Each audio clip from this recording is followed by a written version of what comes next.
Hi, I'm James Michael Reilly, and welcome to Worse, stories of strength and endurance from the old times. Things are tough, but we'll get through this. We've been through worse. Tonight as we talk, I'm going to be having some turkey pepperoni, not cooking anything on the fire tonight, and I'm drinking a Dogfish 60-minute IPA, something I've had before. It's good. I don't get any money for these endorsements. I'm just telling you what I have. So if you want to stop this recording, get something to eat and drink while we talk, please do.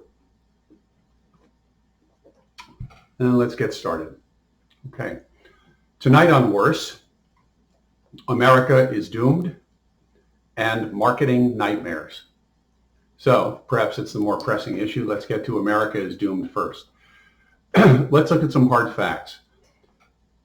Visitors from other countries see that Americans express scorn for people in parts of the country that are other than their own. Where people are blaming economic hardship on malevolent forces like Eastern capitalists, bad politicians, and inside of each state, factions of people are waging bitter political warfare to attain or entrench themselves in power. So what do we, oh, I'm sorry, my mistake.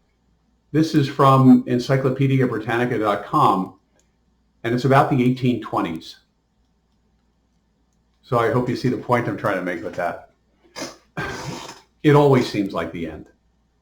A country that is in a constant state of upheaval and renewal is a country where it's often going to look like it's all over. I'm thinking before we even became a country, King George III said the American colonies will submit once considerable force is applied. In other words, he was saying he could nip this American experiment in the bud. Well, he tried. Didn't do very well, though, did he? And after we became a country, after we had won the war for independence, Thomas Jefferson was asked his thoughts about the future. And he was speaking of slavery in this instance where he said, "I tremble for my country when I reflect that God is just and that his justice cannot sleep forever." That's from PBS.com, so I think it's a pretty authoritative source that Jefferson said that. And as Colin Powell pointed out in something talking about the Civil War, these guys recognized that slavery was going to come back and get us. And it did. Between 600 and 750,000 Americans killed in the Civil War a few generations later. But the fact is that as painful and awful as that was, we got through it. More on that a little bit later. So jumping forward in time, another prediction that counted America out is relayed to us by a German historian named Gerhard L. Weinberg, where this is so mysterious to us looking back with fuller possession of the facts, that at the prospect of America entering World War II, Hitler was happy about it because there was, in the historian's words, no danger that the inherently weak and divided Americans could create, field, and support effective fighting forces. The weak and divided Americans.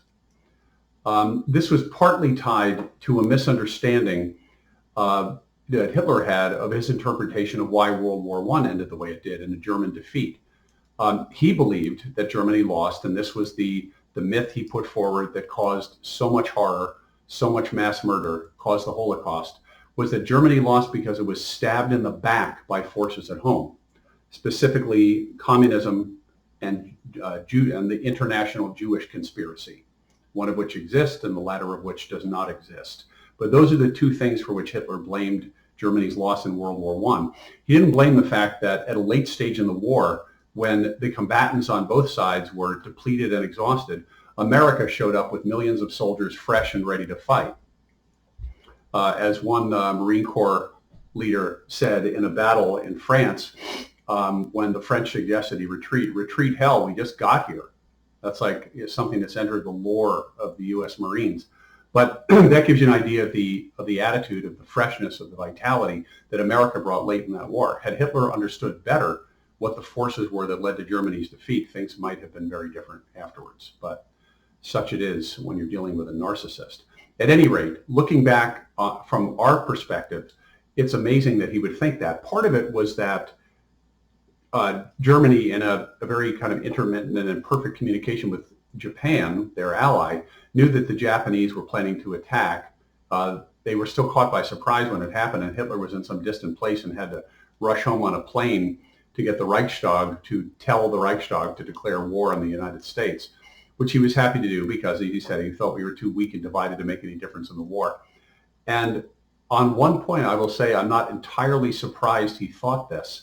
Time Life Books, in I think the series is called This Century or This Fabulous Century, where it looked at the 20th century, and a volume of it was devoted to each decade, reported that in 1940, to give you an idea of how out of touch and isolationist America was, in 1940, U.S. teenagers were surveyed and asked what they thought the gravest problem facing them was.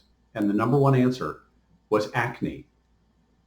And these are the people that 4 or 5 years later won the war for democracy and defeated Nazism and defeated Japanese imperialism.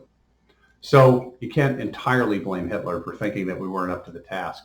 But as historian John Keegan put it, one of Hitler's gravest strategic blunders was going to war with the United States economy. So he underestimated us too. He counted us out when we were not to be counted out. Jumping forward to the more modern era, or at least a generation or two ago, there's a woman named Phyllis Schlafly, born in 1924. I'm not sure when she said this, but she said, and this may surprise you, feminism is doomed to failure because it is based on an attempt to repeal and restructure human nature. Well, I'm sure that message went down great with a lot of people and probably does with a few now. But to make sure I had my understanding of the words straight, I looked up in the Merriam-Webster dictionary, which is in many circles considered authoritative. What is feminism? There are two definitions. The theory of the political, economic, and social equality of the sexes, and organized activity on behalf of women's rights and interests. Well, considering that we are about to swear in a female vice president, I think Phyllis Schlafly's idea that feminism was doomed to failure is just one of the many ways that people have underestimated the United States' ability to change, to grow, to adapt to new circumstances. And here's another one who got it wrong, and this is not going to surprise you at all. I tell you, freedom and human rights in America are doomed. The U.S. government will lead the American people and the West in general, into an unbearable hell and a choking life. That was Osama bin Laden. Now, I'd say at this point it looks like U.S. won, Osama nothing. He said this, rather he died. He was killed by U.S. forces in 2011, which was the same year that Don't Ask, Don't Tell was ended in the U.S. military as a policy, meaning one no longer had to conceal one's homosexuality to serve in the U.S. military. And in New York was the fifth and up to that point largest state to pass the Marriage Equality Act, the beginning of what NBC News has called a very LGBTQ decade. So the idea that we are entering a time when rights were going to be rolled back, Osama bin Laden was wrong about that, as in so many other things. So here's a quote I really like. There's an author named Neil Ferguson, Niall Ferguson, who I just started following on Twitter today, actually, who said some things in the past I really liked. He said, I refuse to accept that Western civilization is like some hopeless old version of Microsoft DOS. So I think he was writing this a while ago, given his references. Doomed to freeze, then crash.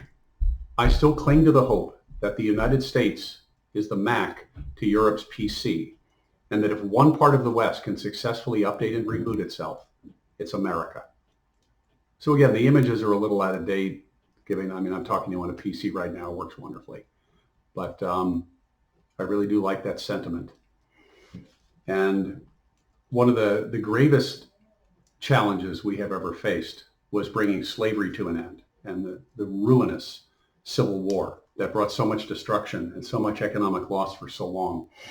But Winston Churchill has a quote in one of his books, I think is The History of the English-Speaking Peoples, which of course includes a lot of information about the United States, where he said, we may remember the words of old John Bright after the American Civil War was over, when he said to an audience of English working folk, at last, after the horrid smoke of the battle had cleared away, The horrid shape which had cast its shadow over the whole continent had vanished and was gone forever. Jefferson's statement that he trembled for the future of the country was right, in that great suffering lay ahead on this issue. But if he meant that there was no hope of coming through it, he was wrong. We'll get through this. We've been through worse. Hang on just a moment. All right, moving on. We're now going to look at, on a little lighter note, things where people have been through some pretty bad stuff, but it's really professional. And though it may be an experience we don't want to have, it's not life or death. These are marketing nightmares. Okay. There is a line of seeds that are very good for producing a very useful oil. They're Brassica rapa and Brassica napus. Now these came from a couple of different places in the world. They really didn't become part of agriculture in North America until the 20th century. Canada brought in some strains of it from Poland, and the US has already brought in some strains from Argentina. And this was before World War II, when it was understood that oil was needed for a variety of different purposes. And then the cultivation was accelerated during World War II because there were oil shortages during the war. And we're not talking about fuel oil, but interestingly, we're talking about oil for human consumption. We're also talking about industrial lubricants, and both of them come out of this particular strain. But the strains that came over from Poland to Canada had too high a level of acids that made them unhealthy for people, unhealthy to be livestock food, whatever. So they were hybridized with some of these lower acid lines that had come to the US in the 50s and 60s. And then finally, in the 1970s, an organization, other people have praised the awesome name of this outfit, the Western Canadian Oilseed Crushers. That's the name of this trade association. The Western Canadian Oilseed Crushers registered the name canola oil. So now you know what we're talking about. And that was to describe this low acid variety of the oil derived from these, excuse me, from these seeds. So what I didn't know until I read in the Guardian, which is a UK newspaper that I recommend, canola is a shortened version of Canadian oil low acid canola. So once it was registered and certified safe in Canada, then it made the US list of generally recognized as safe foods, or GRAS. And I love the fact that the word generally is included in that designation. They're generally recognized as safe. So the reason they presented a marketing challenge, and I think the challenge was largely corrected by the name, was that this was originally known as rapeseed oil. How'd you like to have to be the one in charge of marketing rapeseed oil to any socially conscious society later than like 1500 AD? Rapeseed gets its name from the Latin word for turnip, which is something like rapus or something like that. And as the Chicago Tribune said in 1989, would you buy a product called low urusic acid rapeseed oil? The name change was inevitable. So it was around that time that rapeseed oil came out of the closet as canola oil, and you started to be able to buy it on shelves as a cooking oil. It started to become a component of certain margarines or margarine substitutes. As the Tribune pointed out, it had a double disadvantage, not only this god-awful name, but the fact that its original reputation was as a lamp oil and engine grease, which doesn't exactly make you want to eat it. But it is now the third largest source of vegetable oil in the world. And interestingly, whereas I thought the marketing challenge was solved, canola oil, often it's something people aren't familiar with, and it has a positive or neutral sound. But within the last 10 years, the British are they're now companies proudly selling artisanal virgin rapeseed oil. Yikes. But according to Purdue University's horticulture website, and this is the last thought to leave you with, because I am an advocate of eating real butter or eating things that are made with different substances than canola oil. According to Purdue University's horticulture website, canola oil has the property of adhering well to moist metal, making it an ideal lubricant for marine engines. Doesn't that just make you want to spread some on your toast? So some of the marketing challenges that are encountered in the modern world have to do with the marketing of celebrities. Because celebrities are, in a certain sense, a product. They have a social media staff, they have press agents, managers. So they are a client for marketers, and some of the that marketing is very challenging. In fact, I would love to see a book about all the marketing people who have said, how in God's name do I resurrect this hot mess after some god-awful scandal or story of abusing their staff or whatever. I wouldn't want the job, but it does fall in the category of we've all been through worse. But who wants to spend all day thinking about how to make the bad look good? I discovered the term celebrity image management, and there are companies devoted to this. So one of the ways that you can, let's say somebody does something god-awful, is you send them to rehab. And in fact, the Phoenix New Times, which is in Phoenix, Arizona, where every city has like their alternative newspaper where it's kind of crunchy and all that, kind of like, seems druggy or something. I think the Phoenix New Times is that. Feel free to correct me if I'm wrong. But they said that we, meaning Arizona, we're known for our dry heat and celebrity rehabilitation. It was reported in 2017, remember when all that Me Too stuff was coming out, that Kevin Spacey and Harvey Weinstein came to ritzy rehab there. And I think the advantage from a marketing standpoint to having someone who's done something bad go into rehab is that it makes the aggressor look like the victim of an addiction, which I'm sure in some cases is true, but I don't have an enormous amount of sympathy for the two people we're just talking about. Naomi Campbell, according to the Hollywood Reporter, she went to rage rehab, also at a place in Arizona, after she pled guilty to assaulting two police officers at Heathrow Airport after her luggage was lost. And after that, she did community service, but then she threw a mobile phone at an employee and threatened to throw them out of a limousine. And then she went to rage rehab. Well, okay, then Naomi, I guess I feel so bad for you. I read once that a PR person, public relations person, back in the older days who worked with some pretty big people said that part of resuscitating your image is admitting you did wrong. But we can obviously think of people in our society who do not adhere to that principle. But I have seen that again in other more current sources like reputationdefender.com. A celebrity's brand can be lucrative but fragile. And one of the steps to managing your rep is to own up to mistakes where appropriate. So I guess that's commendable as far as it goes. But one of the reasons for doing it is a practical one. It gives you some control of the narrative. Other steps include monitoring what people are saying about you, deciding what you want to push down the search results. I'll get to another example of that in a minute. And posting good things about yourself. So an article in Business Insider, please let me know if Business Insider is a reliable source of information, because I honestly don't know.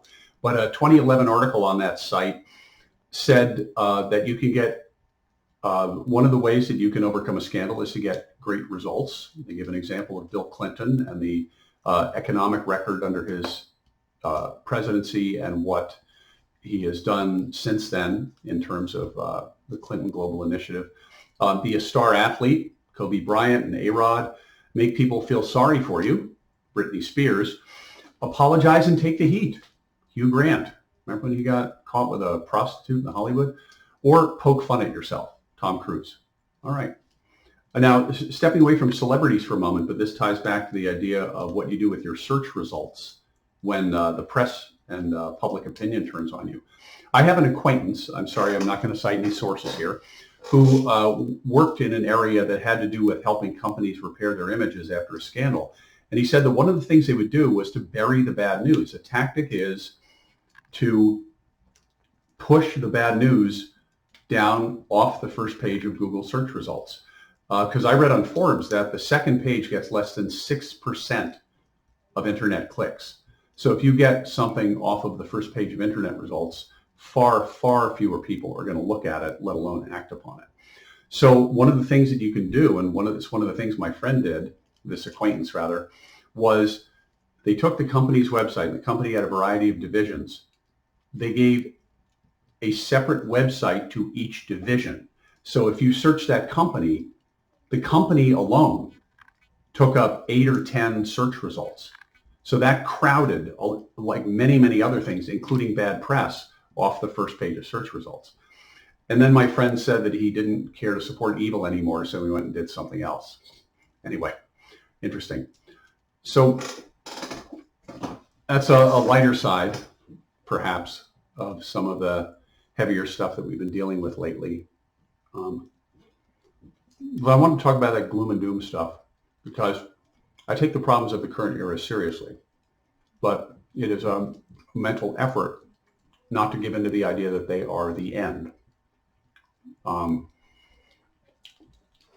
So I just want to point out that the things, all that have happened, in some of the time since people have said it was the ruin of the nation. First of all, that's something that somebody said about England after the Battle of Saratoga, when it was clear that the American colonies were lost forever.